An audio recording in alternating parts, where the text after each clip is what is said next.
Viewers, मैं हूं अदनान राजा और आप देख रहे हैं क्रिकेट ऑन है। दिन भर की टॉप क्रिकेट न्यूज आपके साथ शेयर करेंगे। पहले बात करेंगे पाकिस्तान और जिम्बाब्वे के दरमियान जो है वो तीसरा T20 डिसाइडर होने जा रहा है और उम्मीद नहीं थी कि पाकिस्तान जिम्बाब्वे के खिलाफ ऐसी कारकर्दगी दिखाएगा कि बात जो है वो सीरीज बचाने पे आ जाएगी कि सीरीज कौन जीतता है। लेट्स सी कि कल जो है वो मैच कैसा रहता है। उम्मीद है कि पाकिस्तान जो है वो अपनी गलतियों से सीखेगा और अच्छा परफॉर्म करेगा।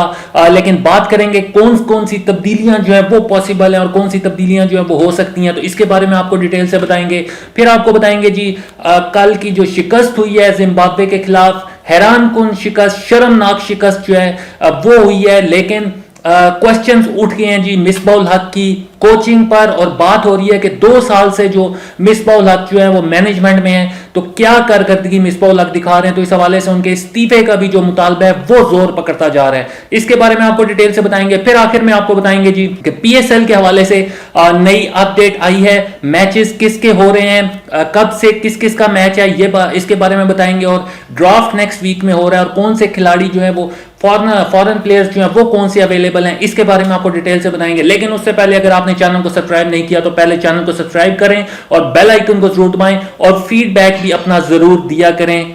सबसे पहले आपको बता दें कि PSL 6 के बकिया मैचेस के हवाले से, PSL 6 के बकिया मैचेस 1 जून से स्टार्ट हो रहे हैं। 22 मई से 7 दिन के क्वारंटाइन होगा, प्लेयर्स और टीम्स जो हैं वो क्वारंटाइन करेंगी। पहले आपको ये मैं खबर दे चुका हूं पिछले वीडियोस में कि 300 प्लस रूम्स का जो है 5 स्टार होटल एक मुकम्मल तौर पर बुक किया गया। पहले ये हुआ था कि होटल जिस PSL की टीम्स ठहरी हुई थी वहां पर शादियां भी हो रही थी नीचे और प्लेयर्स वहां पर ठहरे हुए थे। बहुत ज्यादा तनकीद हुई PCB के ऊपर, लेकिन इस बार मुकम्मल जो है वो एहतियात की जा रही है और मुकम्मल सिक्योरिटी दी जा रही है और मुकम्मल तरीके से जो है वो जो बबल है उसकी जो है वो जो यूरोपियन कंपनी है एक, उससे जो है वो मायदा किया गया। तो लेट्स सी, देखते हैं जी अच्छे मैचेस हों। लेकिन आपको बताते हैं जी Andre Russell, Martin Guptill, Shakibul Hasan, Tamim Iqbal ये अवेलेबल होंगे। नेक्स्ट वीक में ड्राफ्ट हो रहा है। तो पहला मैच जी लाहौर और इस्लामाबाद का 1 जून को होगा, जबकि 2 जून को जी मुल्तान और कराची के दरमियान जो है वो कांटेदार मुकाबला होगा। 5 और 12 जून को 2 मैचेस होंगे, बकिया दिनों में 1 मैच होगा, जबकि 20 जून को जो है वो PSL 6 का फाइनल होने जा रहा है। लेट्स सी, जो कोरोना के हालात हैं अल्लाह खैर करे जी, मैचेस जो है वो हो जाएं। बाकी जो है इंग्लैंड का कोई प्लेयर नहीं आ रहा क्योंकि उस वक्त जो है वो बिजी सीजन है इंग्लैंड की तरफ से। उसके अलावा जी जो अहम जो सामने आई है वो दीगर भी टीम्स के बड़े बड़े प्लेयर्स जो हैं वो नहीं आ रहे क्योंकि IPL जो है वो 30 मई को इख्तिताम पजीर हो रहा है, तो वहां पर इस वक्त सारे बिजी हैं 30 मई तक। तो 22 मई से जो है वो क्वारंटाइन करना पड़ेगा, तो उस वक्त वो खिलाड़ी जो है अवेलेबल नहीं होंगे, तो इस वजह से वो खिलाड़ी जो है वो PSL का हिस्सा नहीं बन सकेंगे। जबकि अब आपको बताते हैं जी सेकंड मैच में शिकस्त के बाद कल से मिसबाउल हक के इस्तीफे का मुतालबा जो है वो जोर पकड़ता जा रहा है। कुछ जो साबिक टेस्ट क्रिकेटर्स और मौजूदा क्रिकेटर्स ने भी जो है वो इस्तीफे का खुलकर बातें की हैं। शोएब मलिक के बयानात जो है वो खुलकर आए हैं। मिसबाउल हक को स्टेप डाउन करने का कहा गया है और कप्तान बाबर आजम को खुलकर फैसले करने का जो है वो कहा गया है। शोएब मलिक की जानिब से उन्होंने ट्वीट किए हैं, जबकि साबिक टेस्ट क्रिकेटर्स में शोएब अख्तर, रमीज राजा, मामूल हक, आकिब जावेद और दीगर कई साबिक टेस्ट क्रिकेटर्स हैं, उन्होंने तनकीद किया कि 2 साल से मिसबाउल हक जुड़े हुए मैनेजमेंट में हैं, तो उसके बावजूद जो है वो मिडिल ऑर्डर में आप खिलाड़ी नहीं सेट कर सके। इवन के मोहम्मद हफीज जो है वो खेल रहे हैं, उनकी जगह ऐसा कोई प्लेयर नहीं आ सका कि जो मोहम्मद हफीज की जगह ले सके। तो हमारे जो सिस्टम की खराबी है और मैनेजमेंट की जो है वो नाअहली है, उसकी सबसे बड़ी मिसाल तो ये है कि अब बातें हो रही हैं कि शोएब मलिक को वापस टीम में लाया जाए। अब हाल देखें पाकिस्तान के क्रिकेट का, पाकिस्तान की मैनेजमेंट का, कि कितना उन्होंने काम किया है, इतना ज्यादा उन्होंने काम किया है कि शोएब मलिक जो 2019 में ODI क्रिकेट से रिटायरमेंट उन्होंने ली, वर्ल्ड कप में इंतहाई जो है वो बुरी परफॉर्मेंस दी थी, उसके बाद उनको टीम से बाहर कर दिया गया, लेकिन T20s वो खेलते रहे। जो मैंने लास्ट देखा है, लास्ट 2.5 साल में उन्होंने जो T20s पाकिस्तान की तरफ से खेले हैं उसमें 23 की औसत से 350 के करीब उन्होंने रन्स किए हैं 15 इनिंग्स में। तो 23 की उनकी एवरेज है। तो अब बात ये बहुत ज्यादा सीनियर खिलाड़ी हैं, 5 वर्ल्ड कप पाकिस्तान की जानिब से खेल चुके हैं और इस वक्त जो कल उनके ट्वीट्स आए हैं मैनेजमेंट मिसबाह उल हक के खिलाफ स्पेशली जो ट्वीट आए हैं, तो अब तो लगता है कि बिल्कुल अपनी उनकी कॉन्सेंट्रेशन है जी कि वो छठा वर्ल्ड कप जो है वो किसी ना किसी तरीके से खेल जाएं। लेकिन हमारी मैनेजमेंट की नाकामी है कि पाकिस्तान की मैनेजमेंट जो है वो खिलाड़ी नहीं बना सकी, नहीं सेट कर सकी कि मोहम्मद हफीज और शोएब मलिक को जो है वो टफ टाइम दे सकें। बल्कि अब ये बातें हो रही हैं जो टीम से बाहर हैं शोएब मलिक, उनको लाने की जो है वो बातें हो रही हैं।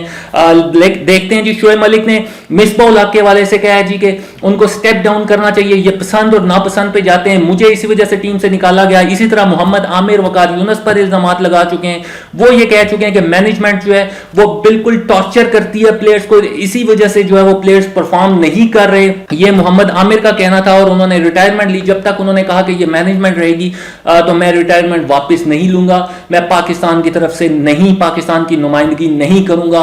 तो ये जो सिग्नल्स आ रहे हैं ये बड़े खराब किस्म के आ रहे हैं, क्योंकि मिसबाह उल हक जब पाकिस्तान न्यूजीलैंड का टूर जो है वो करके आया, वहां पे पाकिस्तान को शिकस्त हुई, तो उसके बाद ये बहुत ज्यादा जो है एक हाइप क्रिएट हो चुकी थी कि मिसबाह उल हक और वकार यूनुस को स्टेप डाउन करवाया जाएगा। लेकिन अनफॉर्चुनेटली कहें या फॉर्चुनेटली कहें कि पाकिस्तान जो है साउथ अफ्रीका के खिलाफ सीरीज जो है वो अपने होम ग्राउंड में टेस्ट सीरीज भी जीता, उसके बाद T20 सीरीज भी 2-1 से पाकिस्तान ने अपने नाम की, जिसकी वजह से कदम जमाए दोबारा मिसबाह उल हक और वकार यूनुस ने। और फिर साउथ अफ्रीका की बी टीम को शिकस्त देने के बाद मिसबाह उल हक ने जिस तरह की प्रेस कॉन्फ्रेंस की, मुझे बहुत ज्यादा हैरत हुई थी कि अगर तो आप साउथ अफ्रीका की फुल साइड को जो है वो शिकस्त देते तो फिर तो बातें वाकई ठीक थी।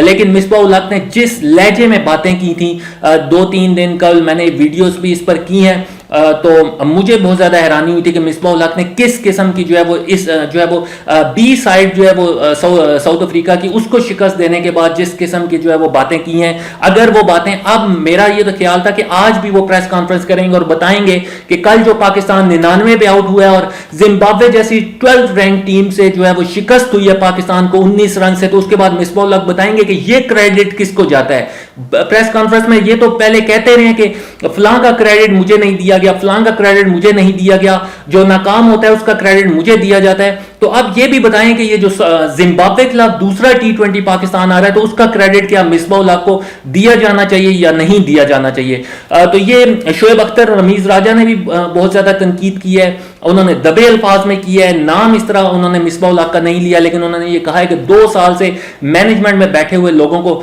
शर्म आनी चाहिए कि पाकिस्तान जो जिम्बाब्वे के खिलाफ अपनी फुल साइड के साथ गया है और वहां पे पाकिस्तान को शिकस्त हुई है। तो ये आज की जो वो बातें हो रही थी, लेट्स सी, देखते हैं जी कि मिसबाह उल हक जो है वो कब तक पाकिस्तान टीम के साथ रहते हैं। लेकिन मेरा ख्याल है कि अगर फॉरनर कोच जो है वो लाया जाए या वसीम अकरम को एज ए कोच के तौर पर लिया जाए और बाबर आजम के साथ चलाया जाए, तो आप ये देखेंगे नेक्स्ट 1 से 2 साल में पाकिस्तान की टीम जो है वो कहां से कहां पहुंच जाएगी।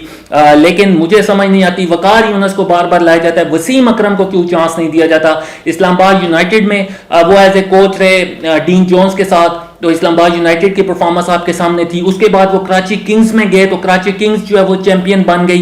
तो वसीम अकरम के तजर्बे से फायदा उठाना चाहिए, क्योंकि वसीम अकरम जब आएंगे तो वो तो फिर किसी की सुनेंगे नहीं, वो लगी लपटी नहीं रखते, वो जो है वो बेहतरीन तरीके से कोचिंग करेंगे। और अगर वसीम अकरम पे नहीं वो करते तो फिर कोई फॉरेनर जो है वो कोच लाया जा सकता है। अब आपको बता देंगे तीसरा T20 कल खेला जाने वाला है और पाकिस्तान की टीम जो है वो इस वक्त, क्योंकि मिसबाह उल हक वहां पे बैठे हुए हैं और जिस तरह मिसबाह ने प्रेस कॉन्फ्रेंस में ये कहा था कि पाकिस्तान जो जिम्बाब्वे से हार सकता है, तो जो डर बैठा हुआ है अब वो डर जो है वो खुलकर सामने आ चुका है। दूसरा मैच पाकिस्तान हारा है और तीसरे मैच में जो है पाकिस्तान जो है वो अपनी इज्जत जो है वो बचाने के लिए कल खेलेगा। तो क्या पाकिस्तान में क्या तब्दीलियां जो है वो हो सकती हैं।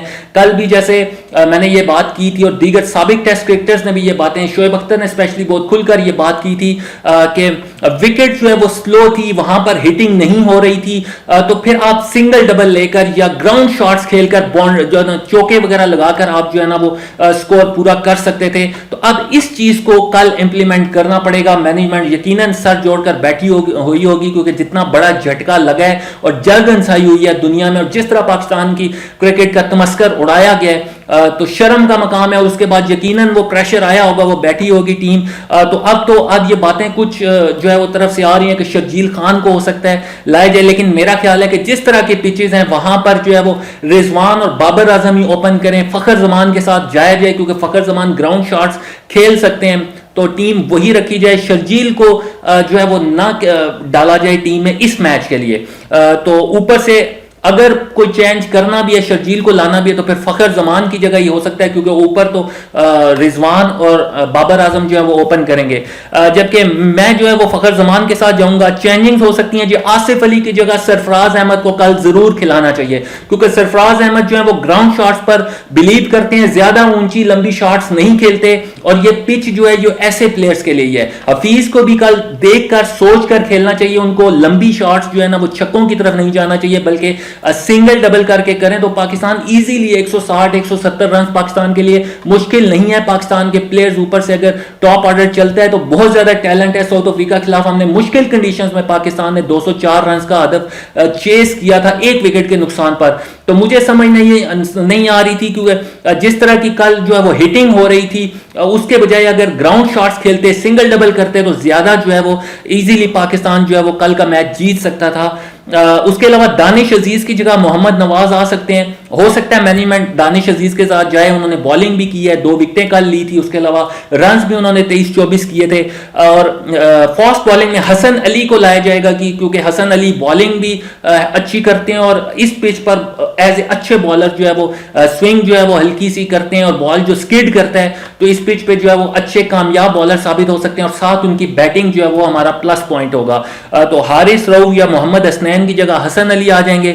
और लेट्स सी, देखते हैं जी मैनेजमेंट शाहीन अफरीदी के साथ जाना चाहती है या नहीं जाना चाहती, क्या करती है, क्योंकि अगर बहुत ज्यादा डरी हुई तो फिर पाकिस्तान जो है फुल फास्ट बॉलिंग के साथ जाएगा। शाहीन अफरीदी होंगे, हसन अली होंगे, हो सकता है मोहम्मद हसनैन या हारिस रऊफ में से एक हो, लेकिन अगर शाहीन अफरीदी के साथ नहीं जाते तो फिर अरशद इकबाल को जरूर चांस देना चाहिए। कल उन्होंने बड़ी अच्छी नपी तुली बॉलिंग की, और अपने डेब्यू पर उन्होंने कॉन्फिडेंस शो किया कि वो एक अच्छे बॉलर जो हैं वो बन सकते हैं, और एक लंबे टाइम तक पाकिस्तान को सर्व कर सकते हैं। तो ये हो सकता है पाकिस्तान 2 स्पिनर्स के साथ कल लाजमी जाना चाहेगा। मोहम्मद नवाज को ऐड किया जाएगा, साथ उनकी बैटिंग का भी फायदा उठाएंगे, क्योंकि वो ग्राउंड शॉट्स खेल सकते हैं, सिंगल डबल कर सकते हैं। तो पाकिस्तान को ऐसे जो है वो बैटिंग लाइन में ऐसे बैट्समैनों की जरूरत होगी। तो लेट्स सी, देखते हैं जी क्या तब्दीलियां होती हैं, लेकिन सरफराज अहमद की कल एंट्री जरूर होनी चाहिए। मिडिल ऑर्डर में आप ये ना हो आसिफ अली की जगह आप हैदर अली को दोबारा ले आए। हैदर अली नाकाम हो चुके हैं, तो उनके ऊपर एक बिल्कुल बड़ा टैग लग जाएगा अगर वो कल दोबारा नाकाम हुए, क्योंकि ये पिचेस जो हैं ये हैदर अली जैसे बैट्समैन या शर्जील खान जैसे बैट्समैन जो हिटिंग करते हैं उनके लिए नहीं है। यहां पर ग्राउंड शॉट्स में आप सिंगल डबल करके अच्छा तगड़ा स्कोर जो है वो कर सकते हैं। तो लेट्स सी, देखते हैं जी, उम्मीद करते हैं कल पाकिस्तान जो है जीतेगा। नेक्स्ट वीडियो के साथ मिलते हैं, अल्लाह हाफिज।